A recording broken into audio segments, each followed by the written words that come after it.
Okay, welcome everybody. It's Adrian Gosbell here. We're going to kick this session off now. This is a webinar session which is about using Uniface to develop responsive applications. It's the second of a series of three sessions that we're running one. The first one last month was covering things like theory, considerations, and just touched into the subject of development. This session today will be specific about development, so it will get into a little bit more detail. And the one that we're planning for next month will be deploying web responsive applications, and we use our web application server technology to enable that to happen. Today's session should be about an hour. It's a combination of some PowerPoint slides and also a demo. It's being conducted by Dave Akerman, who's one of our experts from the UK office, who's over sat beside me. As usual, one of the sessions will be placed up onto YouTube for future reference, and the actual slide deck will be posted up onto SharePoint so that you can have access to those assets afterwards. So it's all yours. Thank you. Okay, so today we're going to continue from the Getting Started with Responsive Web lecture, which is available on the YouTube channel, and delve deeper into development techniques. The aim here is to fill some of the gaps between training and real-life development of your applications, based on our experience of architecting and building applications for our customers. I'm going to start with a recap of selected DSP development techniques. It's not a replacement for training, but there's various resources available in the help online on our YouTube channel that can teach you more about DSPs. And I'll talk you through some real-world techniques that you might want to use. And also, we talked in the last lecture about building your user interface. I've expanded the demo that we showed on the previous one, and will actually be showing you some of those techniques in action and explaining how they're implemented. So, key thing here, sorry, apologies, I have the wrong presentation. Bear with me just a second.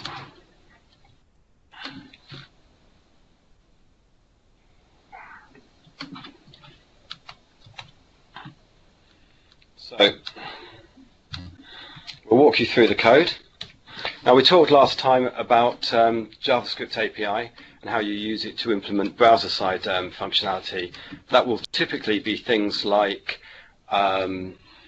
validating fields on the browser without having to wait for a server response, or organizing your user interface, for example, controlling it. The concepts are fairly familiar if you're used to Uniface already for desktop development. Getting fields, occurrences, entities, instances of a component. So whether you're a JavaScript or a Uniface developer, that should be fairly familiar to you. So here's a comparison of some code. For desktop developers, you'll be familiar with triggers and operations. And so on the left, we actually have a trigger that runs in a web application. Very standard, similar code to what you'll be used to. Some slight variations here. The public web trigger command is used to show that it's actually invocable from a browser. If you don't, it won't be, and that's basically a security feature. The web message just renders a message in the browser, just like a normal message does. And it's important with a web application that you return a zero status, i.e. success. So if you've got an error or something, you'll handle the error, display the messages and so on, then return a success status generally. So this is a detail button, somebody clicking a button. The example on the right is actually showing you the extended triggers where we actually have a HTML element, let's say an edit box, and we are actually trapping the change event, which is the equivalent of leave modified field effectively for desktop developers.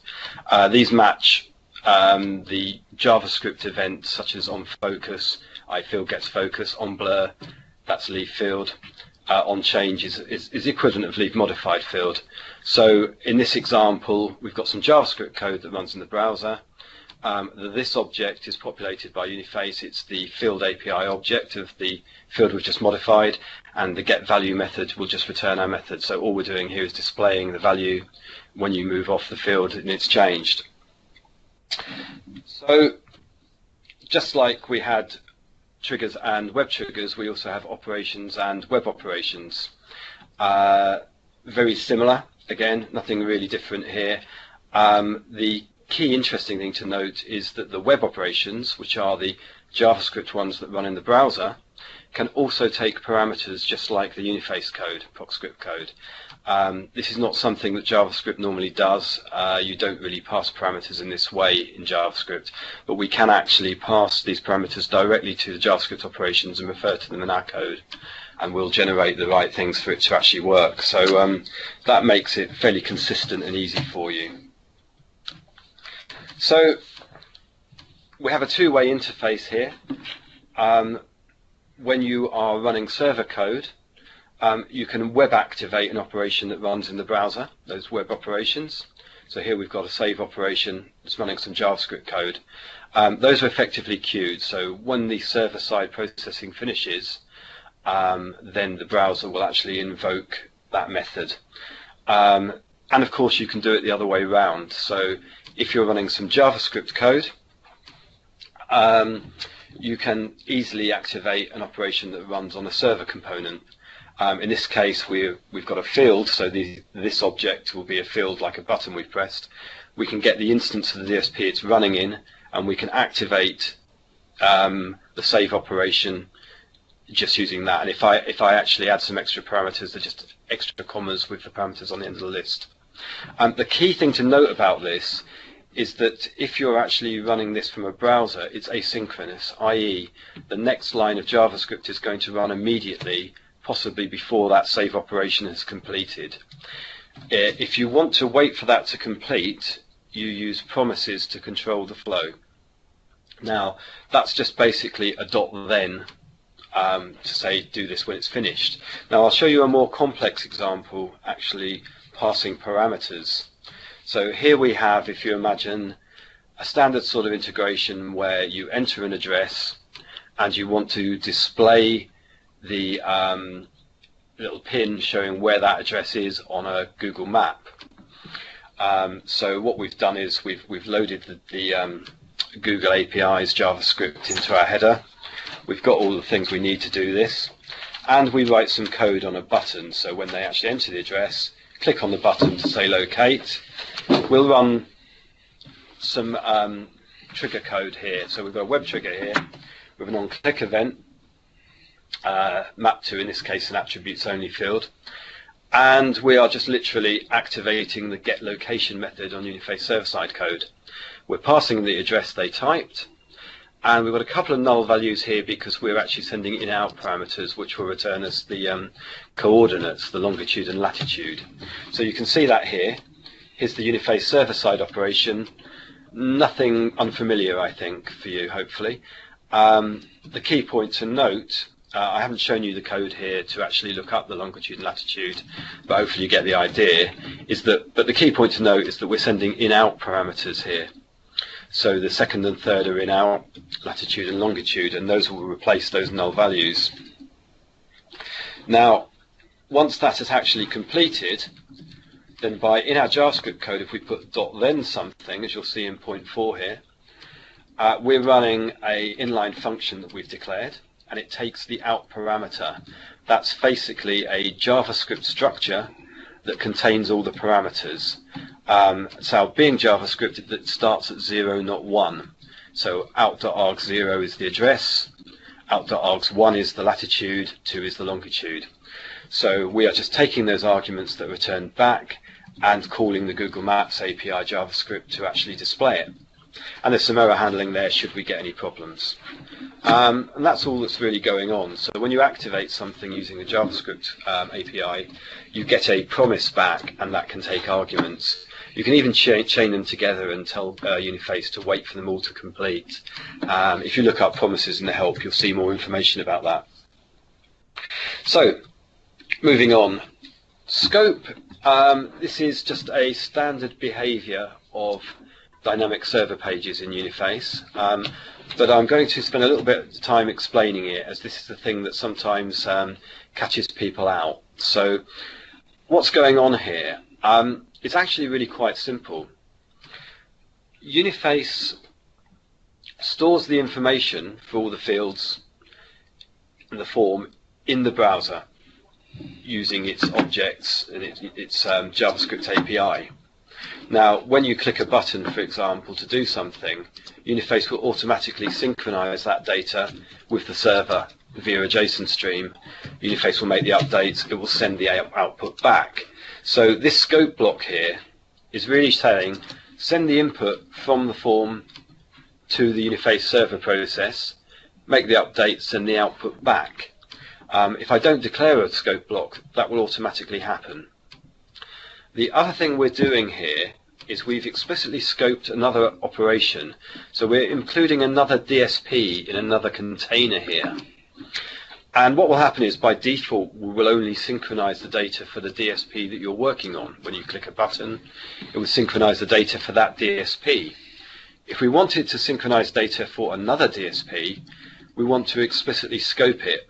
That tells Uniface to send the data just not for this DSP, but for the other DSP as well. And by explicitly scoping an operation, Uniface then knows to block that operation and prevent processing while it's actually doing it, which will prevent race conditions and lots of other things which you normally have to worry about in web development. So that combination allows you to literally control the data that's sent backwards and forwards and do the blocking, as I say. Again, if you need more info on that, have a look in the help. There's some big explanations on that. If you're actually running things from JavaScript, you've actually got a little bit more control as well, so you don't have to explicitly scope things. Now this works well for declarative scoping, but if you imagine a scenario where we have, let's say, multiple tabs shown, and each tab page is maintaining different data. We've got a button outside that. When you press store, what you want to do is actually fire the store operation on all the modified tabs. So somewhere when you're making modifications, you are tracking, in this case in a field called modified instances, the fact that modifications have been made on that field, on that form. All that we're doing is, by scoping a JavaScript operation, a web operation here called myInstanceList, we're saying, instead of going operation tab1.store, operation tab2.store, operation tab3.store, etc., all we're doing is calling a JavaScript function that returns you tab1, tab2, tab3, and Uniface then will automatically include those in the scope dynamically. And then the Uniface code, I'm not showing you the JavaScript code here, but the Uniface code, all it's doing is taking that list of modified instances, reinstantiating them, and activating their store method. So remember, we're stateless on the web. So that's all that's going on. Again, if you need more information on that, have a look at the help or the training, of course. But just a reminder to show you that these things can be done easily. So the other thing to make you aware of, if you're using the HTML5 widget API, which is now the default, this is controlled in usys.ini. You can specify what widget set you actually use for all of the Uniface fields. Uniface will do all that declarative checks just like it normally does, but if you've got an error, it won't be displayed typically until you move off the field. And for that to happen, you need to have a label with the same field name, but you can see here at the bottom the uFieldError prefix on there, and that just says put your any errors here. So for example, I've edited a number field and entered a string value, which is obviously a problem. Uniface will identify that and will automatically place the error here in that label. It actually provides you some CSS classes as well, so you can restyle that as you like. But the key point to note is if you don't paint that error label, you won't see your error messages. Oh, I mentioned earlier that you can use JavaScript for non-declarative browser checks. So in this example, we've got an extended trigger with a on change event attached. So this is like a label modified field, and all we're doing is using the get value method of the field object, this, and when we get the value, checking that it's in a range that we want. If it's not, we're using the focus method to prompt us back to the field. So fairly straightforward. The key point to note here is that it's been done in JavaScript so that we don't have to wait for a server post back. And but a malicious user could, if they know what they're doing, try and circumvent some of these checks. So it's always a good idea to validate your data on the server before you store it. This is a thing for web applications of any style, irrespective of the technology you use. You just have to be aware that anything that's sent to the user in a web browser can be tampered with.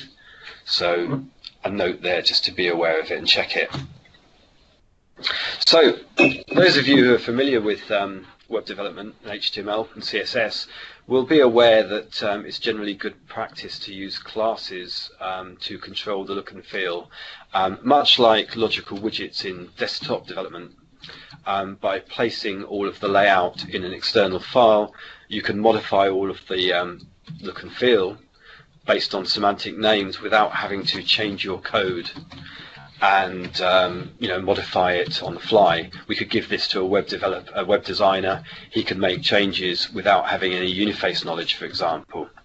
And I talked in the last lecture about moving all of your HTML to external files. So if you didn't see that, feel free to go back and have a look. Now, if you're not really changing those classes, so form control here is a standard class used in the Bootstrap CSS framework for most input fields, and it gives it this kind of nice rounded corners and a bit of extra padding, so it looks plenty of white space. If I don't intend to change that, I can just declare it, as you can see on the top line here, with my field.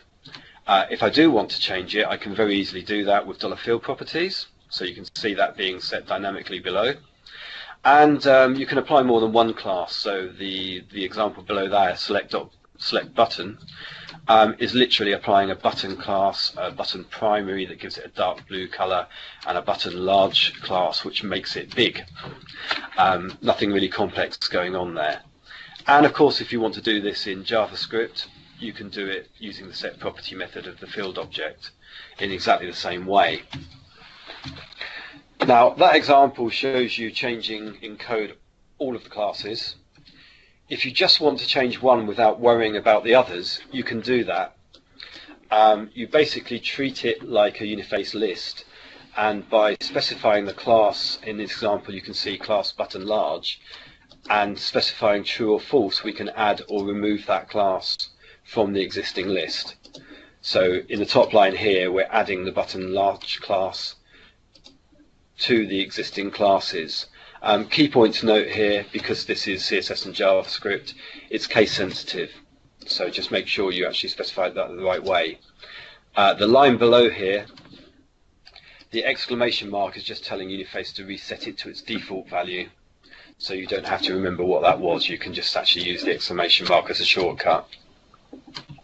In much the same way, you can do it in JavaScript, and we can also set properties on occurrences.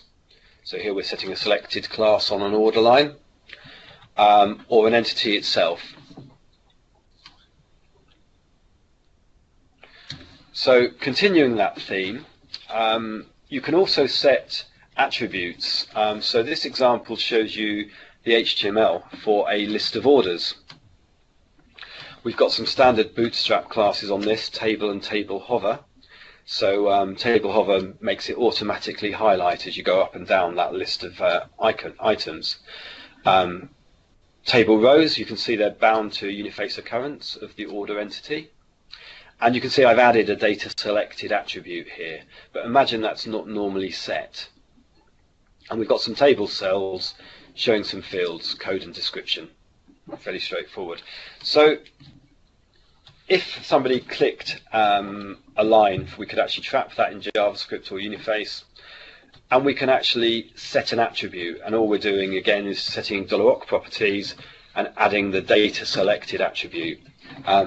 Data hyphen is an HTML5 standard for custom attributes that mean something to you. You might previously have used something like a class to do it, but this is a sort of semantic thing which doesn't affect the styling, it just highlights a specific meaning. So that would add the data selected attribute to the table row, as you can see above.